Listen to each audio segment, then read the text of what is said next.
Selamat bertemu kembali di dalam proses pembelajaran kita pada hari ini, khususnya di pembelajaran kelas 11. Kita secara khusus akan belajar instrumen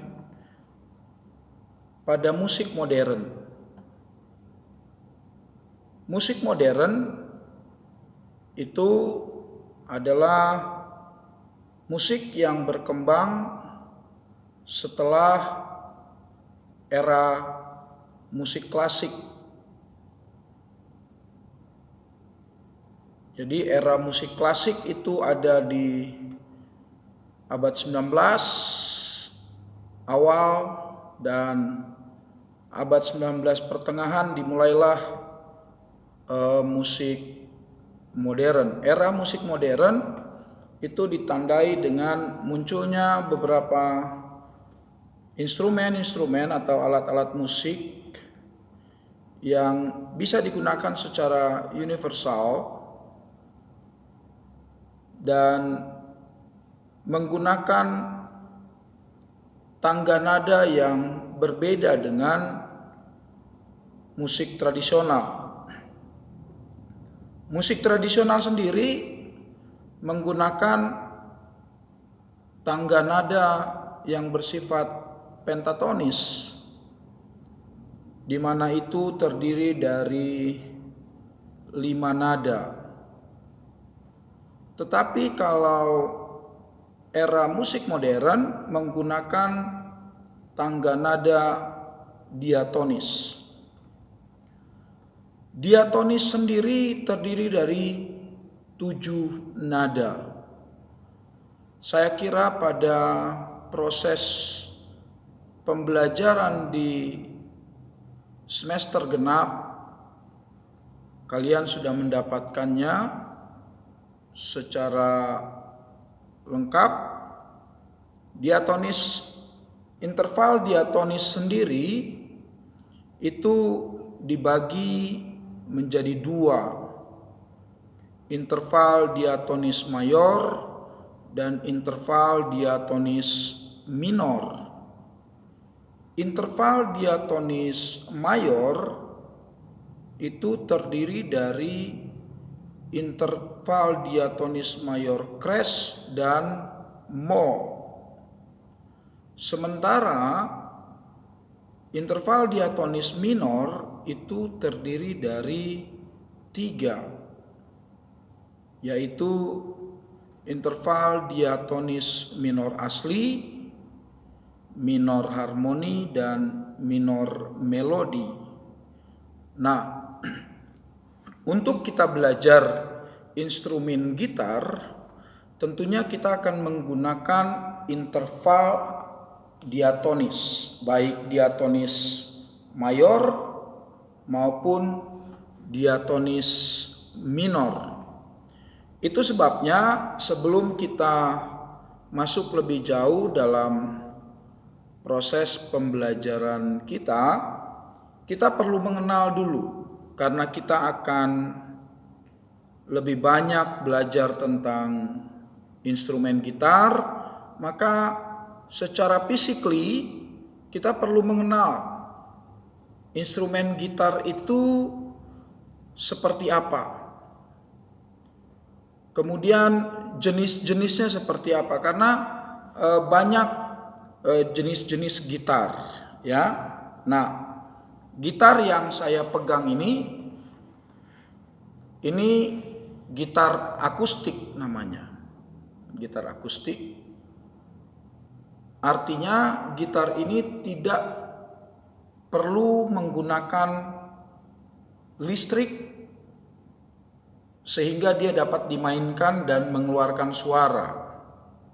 Ya. Berbeda dengan gitar elektrik. Gitar elektrik itu harus menggunakan arus listrik sehingga dia akan menghasilkan suara, dan tentunya gitar listrik itu harus disambungkan kembali atau dikoneksikan ke sebuah speaker atau amplifier. Dan ada juga yang disebut dengan gitar bass. Nah, gitar bass seperti yang di belakang saya ini, kalian bisa lihat, ini adalah gitar bass. Ini, tuh, dia ada yang terdiri dari 4 senar, 5 senar, dan bahkan sekarang sudah ada yang 6 senar. Sama, gitar bass dapat dipergunakan jika dia disambungkan dengan listrik dan memerlukan amplifier atau speaker, sehingga suaranya dapat didengarkan. Nah, major kita atau pembelajaran kita di semester ini, kita fokus untuk belajar gitar. Itu sebabnya saya berharap sebenarnya bahwa kalian, murid-murid saya, memiliki sebuah gitar. Kerinduan saya. Namun apa boleh buat, dalam masa proses pembelajaran kita dengan sistem daring, di mana ada keterbatasan pandemi COVID-19, saya pun tidak bisa untuk menuntut kepada kalian lebih banyak, ya. Namun saya berharap dengan video-video yang akan saya tayangkan, yang akan saya share kepada kalian semua, itu dapat minimal memberikan pemahaman, memberikan pembelajaran, pengenalan kalian terhadap instrumen gitar, khususnya gitar akustik. Nah, mari sama-sama dalam kita mengawali pembelajaran ini, saya berharap kita akan fokus memperhatikannya, dan saya percaya juga bahwa dari antara kalian ada yang sudah bisa memainkan gitar.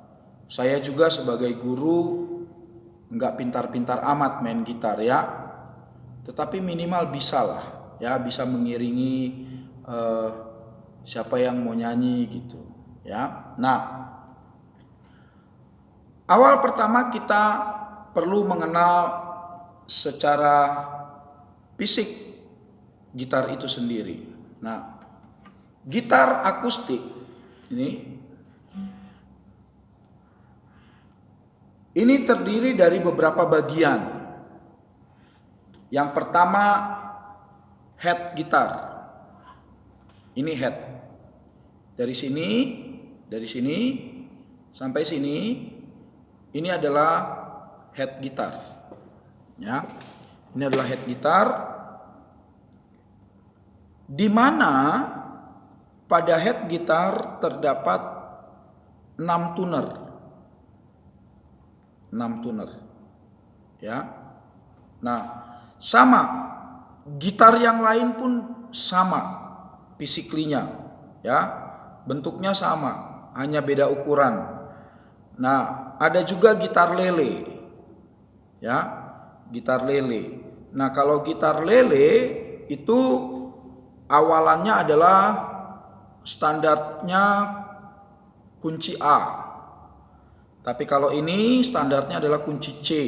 Ya, jadi ada berbeda 1,5 interval antara gitar standar akustik dengan gitar lele.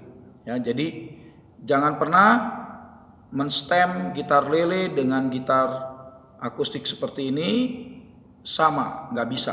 Ya, gitar lele harus ada pada awalan chord A atau kunci A, dan gitar standar akustik biasa itu ada pada nada C. Nah, kita kembali pada head gitar ini terdapat tuner. Ini tuh yang ada seperti ini. Nah, tuh ini alat pemutar dari senar untuk menstem atau mengatur nada-nada pada setiap senar. Nah, urutan dari senar gitar itu sendiri mohon diperhatikan baik. Ini adalah untuk penempatan senar 6. Ini senar 5, ini senar 4, ini senar 3, ini senar 2, dan ini senar 1. Saya ulangi, ini senar 6, senar 5, senar 4, senar 3, senar 2, senar 1. Nah, jadi sudah teratur, tidak boleh sembarangan menempatkan senar. Nah, kemudian ini disebut dengan head. Ya. Ini di sini ini ada batangnya, batang gitar, necknya. Ini neck gitar, ibarat itu ini adalah lehernya gitu loh. Ya, ini ada batangnya, ini neck. Tuh. Neck itu sendiri terdiri dari grip. Ini kalau yang kalian lihat ada batasan-batasan ini. Nih. Grip atau sering kali disebut dengan fret. Ya. Nih. Ini ada kotak-kotak ini. Nah, ya. Tuh. Nah, biasanya ya yang standar itu ada 10. Ya, 1 2 3 4 5 6 7 8 9 10. 10. Ada 10 sampai di sini, ya. Tetapi bisa dimainkan sampai di sini. Sampai di fret 12 lah.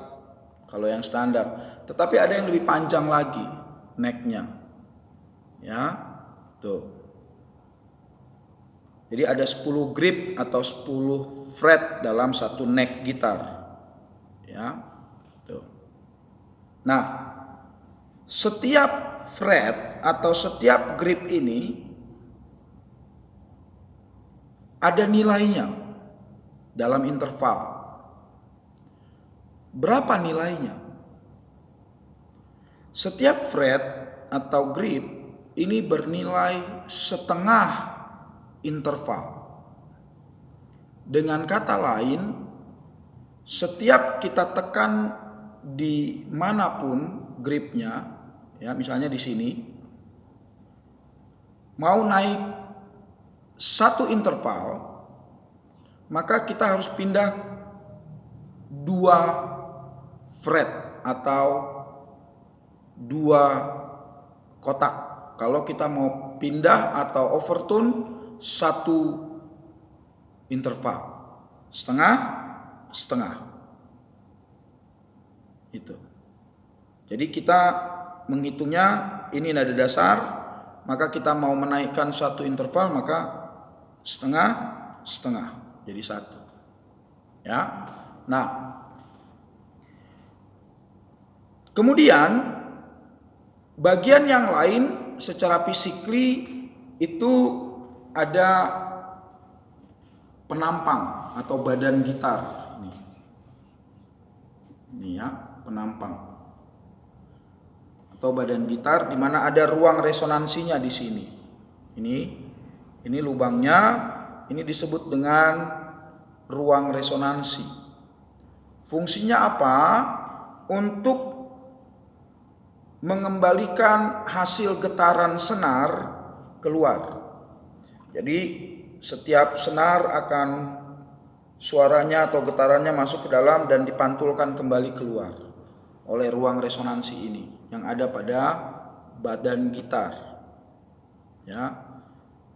Nah, kemudian bagian yang lain dari gitar adalah yang perlu diperhatikan, sepertinya badan gitar ini rata, ini datar sepertinya. Padahal tidak. Kalau dilihat secara seksama, dilihat secara baik, detail, maka bagian punggung belakang ini, bagian belakang ini melengkung, cembung dia sebenarnya. Jadi kalau kalian perhatikan baik-baik, misalnya ada gitar di rumah, kalian lihat ini tidak datar, tetapi dia cembung. Dia cembung. Kenapa? Supaya mempengaruhi kualitas keluarnya suara yang dihasilkan oleh gitar ini, ya. Nah, lalu ada apa lagi? Ada yang disebut dengan senar. Ya. Senar gitar terdiri dari dua jenis.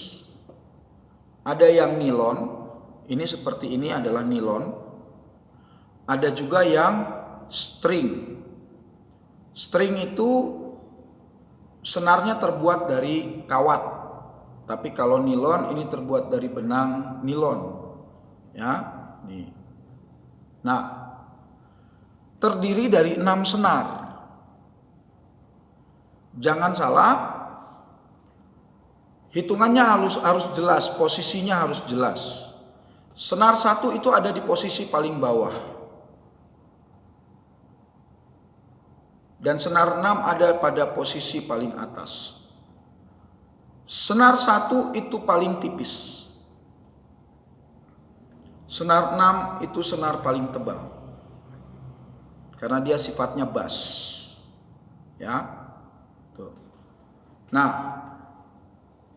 setiap senar punya aturan nada tersendiri dalam menstem atau mengatur tinggi nada dari setiap senar. Itu ada aturannya masing-masing setiap senar. Jadi kita nggak bisa sembarang, ya. Nah, senar 1 ini yang paling bawah ini harus di stem atau diatur nadanya, dia bernada E. Ini nada E, standar dengan keyboard. Kebetulan ada keyboard di sini. Nah ini, jadi saya coba memperlihatkannya kepada kalian. Ini, nah, itu ada keyboard. Saya akan coba menyesuaikannya. Ini, kalian sudah lihat ya. Saya akan coba menyesuaikannya. Kalau senar 1 harus bernada E, maka saya akan menekan touch Mi pada keyboard. Mungkin suaranya kurang kencang.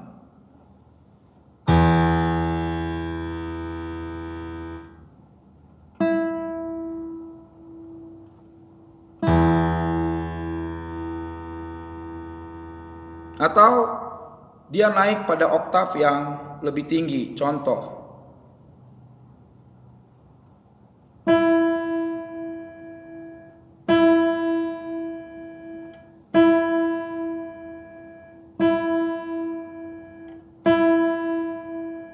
sama kan? Nah, kemudian senar 2 ini bernada B. Kalau tadi senar 1 itu bernada C, bernada E. Kalau tadi senar 1 bernada E, maka senar 2 bernada B. Nih.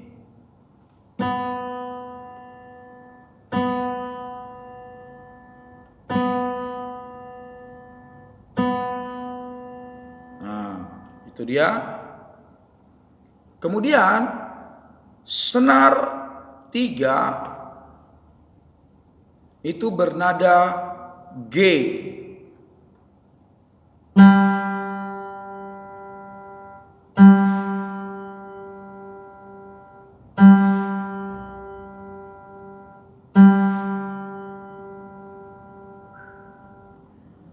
Senar 4 bernada D.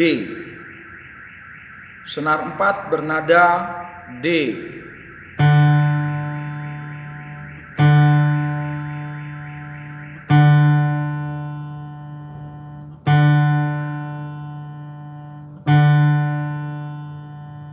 Senar 5 bernada A.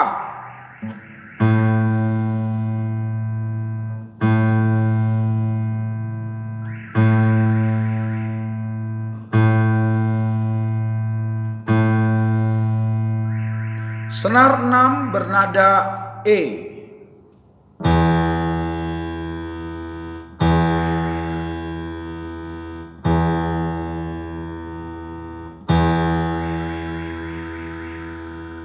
Nah,